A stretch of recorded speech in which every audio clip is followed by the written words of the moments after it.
joined by, of course, Miss Karrine Steffans, the New York Times best-selling author of this hot little juicy book called Vindicated.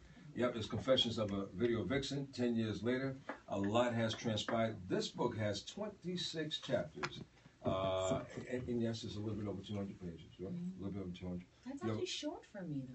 Because you always have a lot to say. They're usually closer to 300, although like 250 or something. You, a lot of women say you're very vivacious, but you have great backbone, you have thick skin, you have risen above what many people thought was impossible.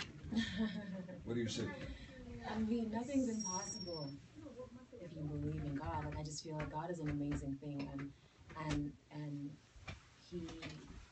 everyone has their. It's so crazy how people are born into a culture of shame, you know. And I've never had that. I think it might be my island upbringing, you know, being from a place where it's only, you know, at the time I think 28 square miles. You know, everyone knew everyone else's business. There were no secrets. You know, there was no shame. You couldn't be ashamed. Everyone, you know, you're living shoulder to shoulder. So, I never had that idea that I couldn't recover from things. But you know, at that time when you were kind of coming out, and we talked about this a little while ago, social media wasn't where it didn't is right exist. now. But had it existed, yeah, how do you think your life would have been so differently now? It would have definitely been more exposed. No? Yeah, absolutely. And I'm actually glad that it didn't exist. I think that's what made Confessions such a great success, is because people didn't have access to that kind of information and that kind of insight at the time. 2005, Twitter was not a thing, right. You know, and that didn't come around in beta form until 2006. I know, because I was one of the first people on there. It was me, MC Hammer, and Chameleonaire, and we were like, you know, dealing with Twitter and beta. So, you know, I'm glad that that didn't exist, because it made Confessions what it was. It was the first time in this particular genre and demographic that people got an inside look at a lifestyle that they only saw from the outside. Right. And to hear that information from a woman was daunting, and the men were upset, which I love. You won an Oprah a while ago. Yes. And the show that Oprah had called Smart Women on Stupid Girls. There were so many things that you covered in that, and you exposed in that. One of the things that you covered, obviously, that you suffered from sexual abuse at that time. But when you decided to get out of the business. Which business is that? The business of doing videos. Okay. Which you've done quite a few. I did videos for less than a year. Well, you did a lot in that. I really didn't do that. I don't do that many videos. You did an R. Kelly video. Yeah. You did a Jay-Z video. Yeah. That's not a lot. I actually didn't work that much. Really? No. So you developed a lot of celebrity relationships in that short time span. Yes, I furthered more of those relationships. I had them beforehand, which is how I got into the business in the first place. A lot of people don't know that. A lot of people thought, obviously, it happened the opposite way. No, I knew. I've been known people. I've just always been around. A lot of women these days, or maybe even when you were coming onto the scene, felt that that was a great way to kind of get great exposure, and to kind of get on the map. What do you say to these young women these days who are just trying to kind of get the popularity? Obviously, we do have social media, which is a tremendous help, something that you didn't have. Yes. But what do you say to those who may be misled under false pretenses of thinking that that's going to bring them happiness? Because as you shared with Oprah, that a lot of the things that you were doing back then, you gained a lot of friendships. But when times fell hard on you, those so-called friends that you thought were friends weren't there to support you. Right. You know, there's a difference between gaining attention and gaining respect. And so as I've gotten older, I've learned that respect lasts longer. And so I stopped trying to gain attention and began gaining loads of respect. Sometimes a little bit of fear, healthy fear, I think is good. And I cast that in a lot of people, and that's okay with me. But things are different now, you know, than they were back then. We were getting paid thousands of dollars, and I knew it was a stepping stone, because I knew I wouldn't be there long. But there were girls who were in there for 10, 15 years, you know, doing videos and never got anywhere from it. You know, I'm a very special case. Because I hear they're not really paying a lot. They're not paying at all. Right. They're not paying at all, because girls are willing to do a lot more for a lot less these days. And people think that Instagram makes you famous, and people think that people have different definitions for the word famous or model. That's a different definition. The definitions and the standards have changed. They've actually lowered, you know, so you can actually do a 6-second Vine and that goes viral, and then people think that makes you famous. Well, what makes you? Well, I live in LA, you know, so I live in Hollywood. Right. You know, so when I'm at the lunch counter or the meat counter at my local grocery store, and Eddie Murphy's getting, you know, a half, you know, some turkey breasts and some, okay, that's famous. Eddie, you know, that's fame. I live in a place where fame actually exists, you know, where, but a cat like Eddie, I don't mean to cut you, but a cat like Eddie Murphy, I mean, you know, he channeled a different path. You know what I'm saying? Yeah. So, but see, that's fame, though. Right. That's fame.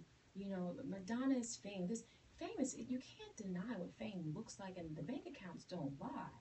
You know, and the longevity of careers don't lie, and people know you everywhere you go.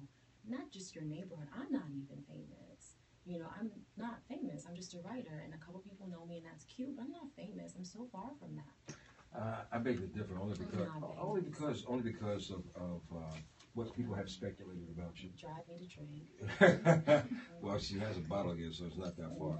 But what people have speculated about you, you know, a person in the news all the time, or some of the time, or in a certain circle, that's what kind of gives people that quote unquote fame It's or not attention. fame. Well, you understood. I mean, as you. I live in LA, so it's different for me. My perception is different. You know, the people I see on a daily basis, that's different. I get it. It's different from Kansas City. It's Absolutely. different from Oklahoma. But it ain't Absolutely. different from New York. It ain't different from Chicago. I mean, you know, we see in New York, in these primary, New York is the capital of capitals in many ways. I mean, you still have a lot of people in New York City alone that are still seeking, and they see the stars all the time, but they still want a piece of that. They still want a notion to say, I've been a part of that world, or I've gained a certain amount of success. But that doesn't always equal fame. It doesn't. It doesn't. Success and fame are two different things. So what are you seeking for at this stage of the game, being so this is your last memoir? I am focused on, you know, continuing to grow. My spirituality is a huge part of my life right now. My son is almost 18, so I'm a soon-to-be empty nester. Yep. I'll only be 37 when he turns 18, and so that's in the next 6 months. But you're still young, so Absolutely. maybe I mean, you're married now, so another child. I'm thinking about more kids. I'm thinking about maybe not more kids. I'm thinking about traveling, maybe just taking some time to myself. I'm thinking about, you know, the thing is I can do whatever I want right now. A lot of people have been saying maybe you should do TV. What do you say? I hear that a lot. I've been being asked to do television since 2005. I get calls every season. Every season I get calls from shows wanting me to be on them. You don't buy into that? No. Reality TV is not in your veins at all? No. I write books. I'm a writer, and I'm okay with that. The more she stays away from it, the more in demand you become. Yeah, I realize that as well. No, you do. So basically, the price has not been right yet. But when the price is right, you might have a different. Listen, the price is never right to sell your soul. A lot of people want me to sell my soul. A lot of people want my personal life. They want to see what happens in my personal life. And no one knows. A day in the life. No one knows my personal life. You don't know where I live. You don't know who I go to bed with. You don't know where I am. You don't know anything about me. You just know what I tell you. So you like keeping your life private at this stage? You don't even know my real name. Well, we only know you as Karrine Steffans. That's not my real name. I got you. Okay. So let's talk about a couple of the chapters in the book. Let's do that. Vindicated. Let's talk about rings and things. Oh, right. Right. Yes. Rings and things. Yes. So in that particular chapter of the book, I was working hard on tour to support my family because I had always been the breadwinner in my marriages by a long shot. And so it was my job to take care of my husband's, my child, their children, their mothers, their. Wow, whoa! You're taking care of a lot of people. I'm taking care of a lot of people. I do work. I do work. What's the man doing though?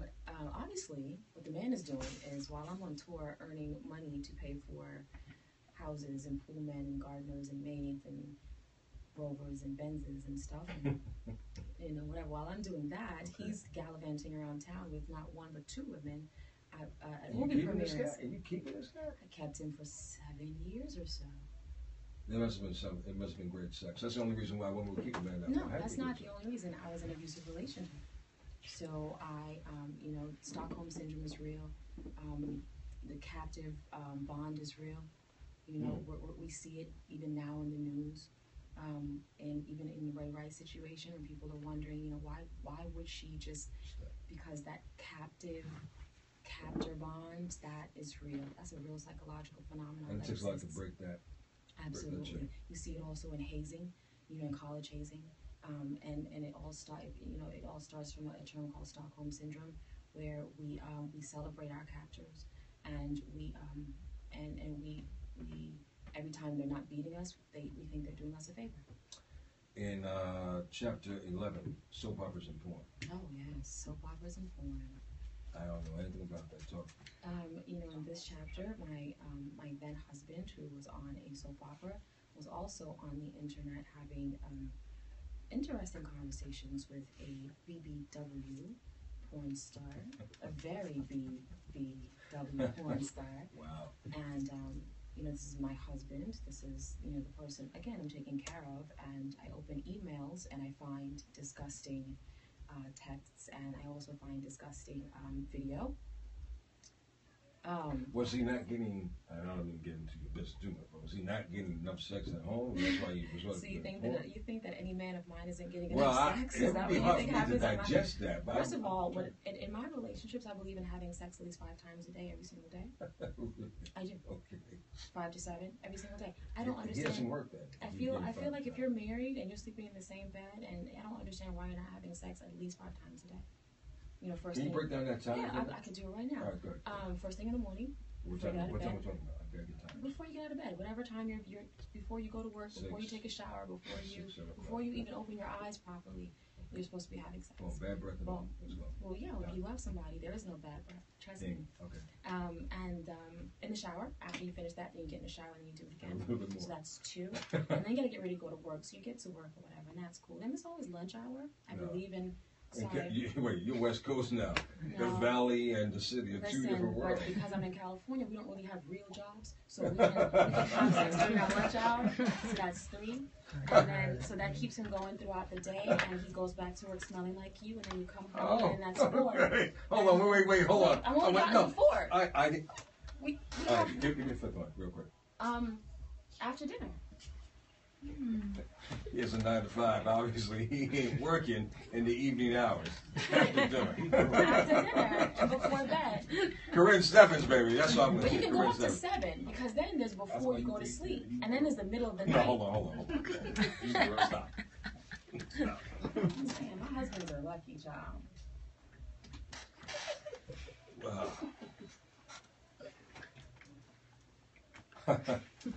If only, you know, you're going to get some exclusives once we kind of get everything organized and presented to you.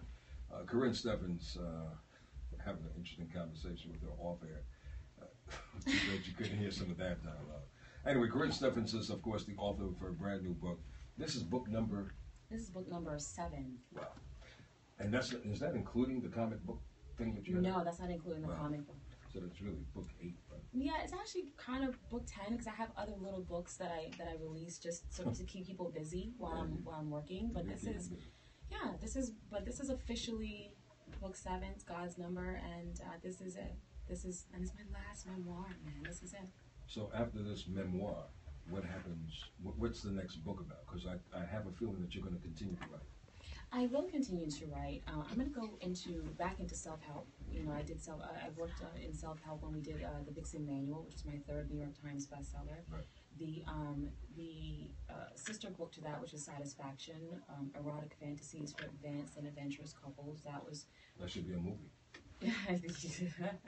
It could be, but that was to help people realize that fantasies, you know, can happen within monogamous relationships.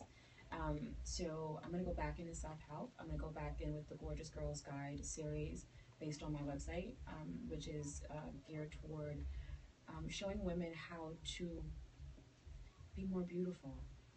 I realize that my beauty, I become more beautiful the happier I get, the more spiritually sound I become, the better I take care of my body, of course, from the inside. Those things to me create beauty. And people always say, well, you don't age, or you look better now than you did 10 years ago, because I'm better on the inside, and it radiates, you know? And good black don't crack. Karrine Steffans, here's what I'm going to do. I'm going to give away one of her books right now. So if you'd like to call me up, 1-855-453-6694. We'll hook you up, and we'll have her personally autograph it to you. You're going to be in New York, I understand, tomorrow at a spot called Toshi's. Toshi's Living Room. I'm at Toshi's Living Room inside the Fountain Hotel tomorrow evening, June 2nd, and from 6 to 9 on Broadway. I'm having a book signing, a book event. There are VIP tickets available for that for people who still want to sit with me. It's limited, but we've got some tickets left. And in the VIP, would they sit down, have a glass of gorgeous vodka with you? Yes. Kind of just kick it, dialogue kind of style. Yeah, it's our wonderful. So one of our sponsors is Gorgeous Vodka, so they are got drinks happening upstairs, a little bit of food. Okay. I'll be able to have more personal time with the people upstairs in the mezzanine, and so that's where the VIP people are getting more me. Karrine Steffans is there. Call her up, and if you have a question for her, we'll engage in that. And also, don't forget the conversation tonight, which I'm going to get her opinion on. If rumors were spread about you, how much does your past relations change your current situation? And she definitely has a current marriage situation, so I'm really kind of curious to find out about that. No? I'm not going to find out. Okay. Here's her, J-Bag.